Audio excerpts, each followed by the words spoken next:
Boy, and here's what happened in court today. First to take the stand is Brian, aka Lucky. He is a Canton plow driver, and I love him.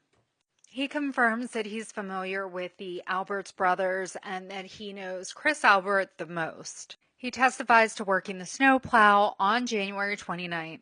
He started his shift that day at 2:15 a.m. At one point, they do like a plow truck point of view showing what Lucky can see when he's in the plow truck. He confirms that he can see 4 to 5 feet ahead of him and confirming that he didn't see anything on the ground. He confirms that he came back to 34 Fairview about 45 minutes later at 3:30 a.m., states that he saw a Ford Edge in front of the house near the flagpole. Because of the SUV being parked there, he should have reported it to his supervisor to have it moved or towed, but he didn't call his supervisor because it was law enforcement. During cross-examination, Brennan is asking him if he ever felt threatened or intimidated, and he says no. He's asking him if he had heard him being talked about by a blogger who we all know is Turtle Boy.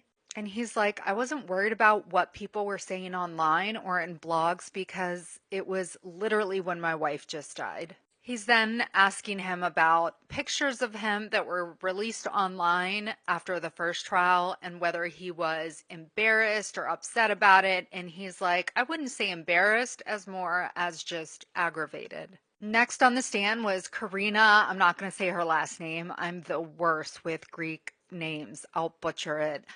She's a Canton resident with 2 daughters. She met Jen McCabe and John O'Keefe through her children's sports.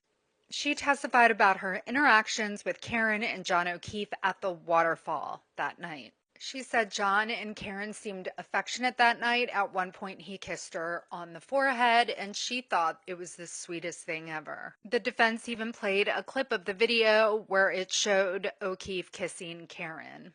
She says she left the bar around midnight with Karen and Jen McCabe, while her husband, Matt McCabe, stayed behind, as well as Chris Albert, Brian Albert, and Higgins.